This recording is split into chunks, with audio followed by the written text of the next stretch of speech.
Hello, everybody. Let's continue on with measures of variations. We're going to wrap up our measures lectures here. So variation is going to be this idea of describing how spread out a data set is. So hopefully we can come up with a single number that just gives us a sense of how spread out the data is. So you have a whole bunch of data sets, you have a whole bunch of test scores to continue with that example. And a single number can actually tell us how spread out it is. And there's a couple different types of variation measures that we can use. So we've got this definition here, how spread out the data is. And like I just said, we've got a couple different types of variations that we can talk about. So the three main types of measures that we can use to describe variation are going to be, they're going to be range, variance, and standard deviation. Standard deviation is going to be the most common and I believe the most useful. Variance is going to be very closely related to standard deviation. We'll see that in a second. And range, depending on your data set, it can be useful. It depends on what you're looking for. So let's start off with the range and we'll come up with a formula for it. And range is the simplest of these three. So the range of a data set, it's just the difference between the highest and lowest values. So pretty simple there. There's not really much to go about there. If you have a whole bunch of data, let's just say we've got a bunch of numbers here. 1, 3, 2, 5, 1, 6, and 2. So we've got a whole bunch of data there.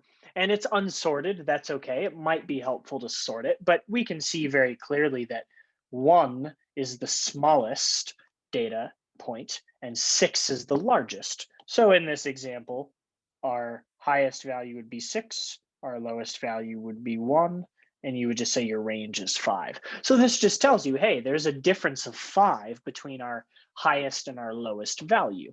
And so that gives you a sense of how spread out the data is. You might be able to think about this critically and say, well, if we had some outliers, that might mess up the range a bit. That would change our value of our range, and it might not truly reflect the spread, the variation of the data. But it's a value that we can use, and in certain cases, it's helpful. So let's move on. Variance and standard deviation tend to be much better at telling you how spread out data is. And we're going to be looking at this very in depth. To start off, I want to point out that standard deviation and variance are almost the same thing. The only difference between them is that if you have the variance and you take a square root of it, that'll give you the standard deviation. So in most of our problems, we're gonna be given we're gonna actually start off by finding the variance here, and then we're just gonna square root it to get the standard deviation. So let's go ahead and talk about the steps in order to do this, in order to calculate both of these, and then we'll work through an example. So our goal here is to calculate standard deviation. Obviously, to do that, we have to find the variance first. Then we just take the square root of it. You'll see that's that last step right there. Once we have the variance, take the square root, and then we have standard deviation. That goes off of this formula that we have right here. So once we get the variance, then we're basically done. We can find the standard deviation easily. But the question is, how do we get the variance? And it's fairly complicated, but if you follow these steps to the letter, you'll be fine.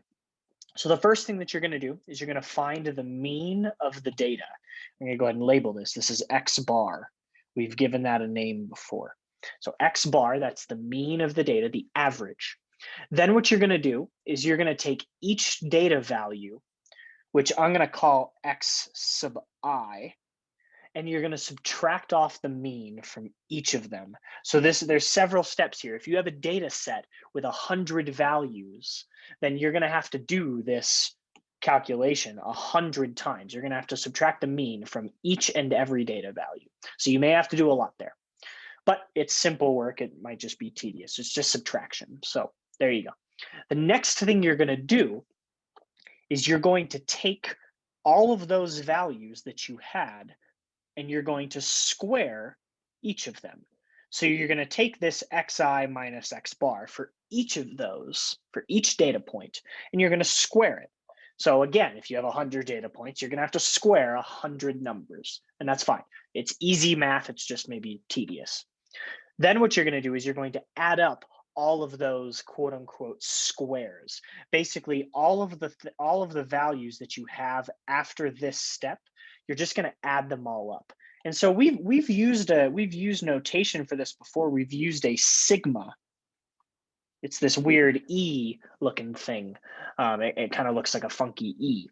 And so the sigma here is indicating sum. It indicates, hey, add all of these up. And so notationally, we might say, hey, take all of those things that we had before, which are this right here, and then just sum them up, just add them all up. There you go.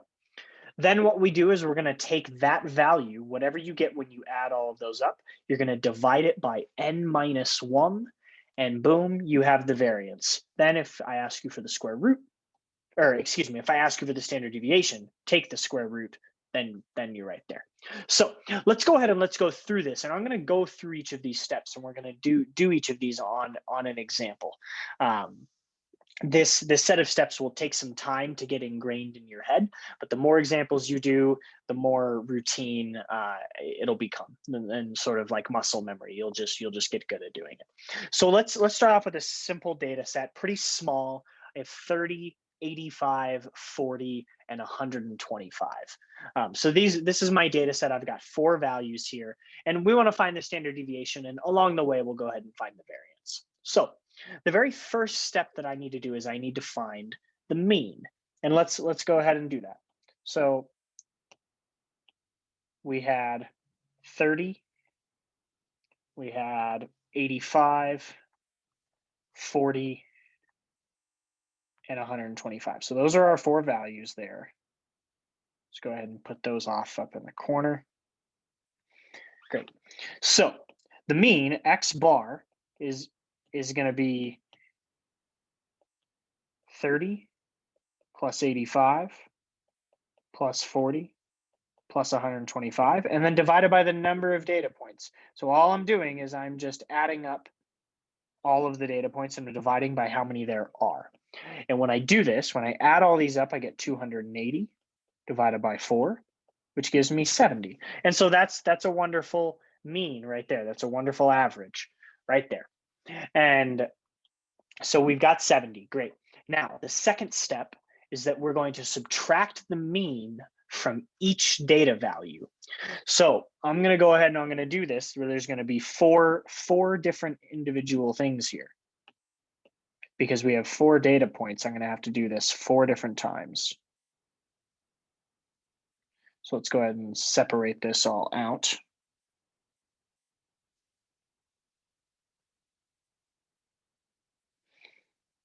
All right, so we're going to take 30 and we're going to subtract off 70. That's me subtracting off the mean. You'll notice I get negative 40 there.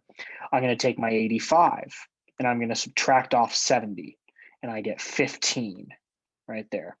I'm going to take my 40. That's my 3rd data point. I'm going to subtract off 70 and I get minus 30.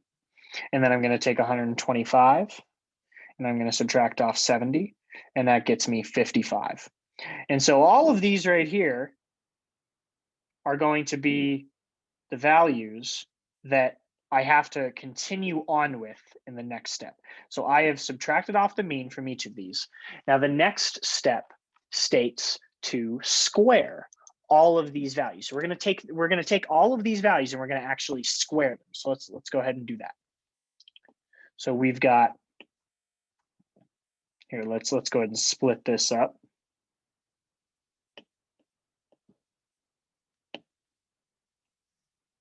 Split up our remaining space on this slide here.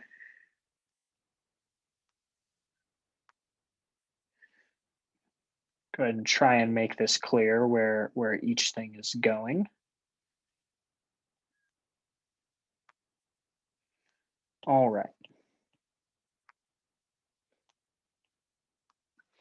So we've got all that. Let's go ahead and actually do this. So in this right side over here, I'm gonna square each of these. Thanks for bearing with me while I make these lines. All right. So we've got negative 40. I'm going to square it. I'm also going to square the 15. Let's do that down here. I'm going to take the negative 30 and I'm going to square it. And I'm going to take the 55 and I'm going to square it. And when I do that for each of these, for the negative 40 squared, I'm going to get 1600. For the negative 30 squared, I'm going to get 900. For the 15 squared, I'm going to get 225. And for the 55 squared, I'm going to get 3025 right there. So we've got all these values now. And the question is, well, what do we do with these values? Well, we've seen from our list of steps that once we have these values, we have to add them all up. So let's go ahead and do that. Let's take all these values here. Let's add them up.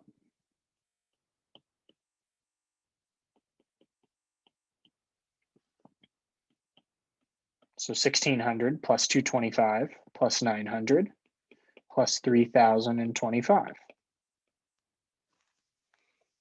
And when we do that, we get 5,750. Now we're almost there.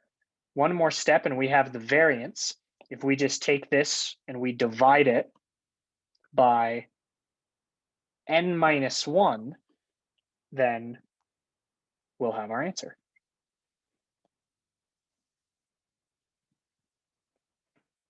So let's take the, we'll actually write out variance because we're there at that step.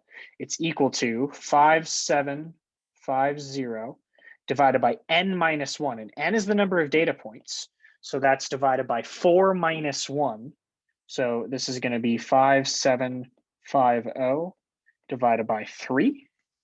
And if we actually work this out, well, we could just leave it as that if you wanted to. If you wanted to just leave it as a fraction, that'd be fine. That'd be nice and simplified. If you wanted to write it as a decimal, that would be our variance. And then finally, last but not least, we have our standard deviation, which we've seen before is the square root of the variance. And so this is going to be the square root of this 1,916.67. And when we actually go ahead and do that, when we do that square root, we get 43.87. That would be our standard deviation. So a lot of work here, kind of all covering the page here, but just to simplify things. So what we've done is we've started off with our data set. We've found the mean right here, this 70. We've taken that and we've subtracted that mean off of each data point. So you can see there's 4 steps there. For each of those 4 data points, I've subtracted off the mean. Then we come over here into the green, and for each of those data points, or excuse me, for each of those resulting values that I had from the orange step, we ended up squaring each of those. That gives me all these values here. I take all those green values and I add them up here in the red. That gives me my number, my single number that I deal with. We find the variance by dividing that by n minus 1. We get the variance. And then for the standard deviation, we just square root it. And that gives us 43.87. And so we have this number, 43.87. And, oh, and excuse me, this is a small typo. This is 43.78. Actually. So we've got this 43.78 right there. And as we've said, this idea of standard deviation, it should be a measure of how spread out the data is. And for now, this will seem weird. It'll seem like, all right, well, we got this number, this 43.78. what does it mean? What the heck does this, what's the significance of it? What does it mean for that to be the standard deviation? Does that actually tell me how spread out my data is? And we'll see that in the future. We'll actually go much more in depth into this. For now, we just worried about calculating standard deviation, just worried about getting this number. And really what we'll end up seeing is we'll take this number and we'll relate it to the data points, and we'll relate it to the mean to say, all right, this is how spread out my data is. For example, if I had a mean of 70 like I did here, let's say my standard deviation was 2. When I look at that relative to the mean, that seems to me like it's pretty small relative to the mean. So think of maybe these are exam scores or something like that. You had an average of 70 and the standard deviation was 2. That tells me right there that related to 72 is really small. So these are really, really packed tightly together. But here in this case, we get something more closer to 44. That means they're fairly spread out. You can look at the data and you can say, yeah, this seems like fairly spread out data. I'm all the way from 30 up to 125. And so we're not going to talk too much about the significance of standard deviation yet, more so just about calculating it. The last thing I want to leave us with here is formulas. You are welcome to use these formulas if you want. These formulas look very complicated, but really these formulas just encapsulate those steps that we did. And you'll notice that I'm using this summation notation here. So I'm saying, hey, take each of my data points, subtract off the mean, take those values and square them, then add all those up, then divide it by n-1, and then that'll give you variance. And then for standard deviation, we just square root the whole thing. So you're welcome to use these formulas if you want. If these formulas make sense to you, great. If they don't, you're welcome to just stick with those steps. I'm not going to penalize you for not using this formula. That's totally fine. As long as you get that standard deviation or that variance correct, then you'll be good. So we'll go ahead and leave that as the lecture with these variance and standard deviation formulas, and that'll be it.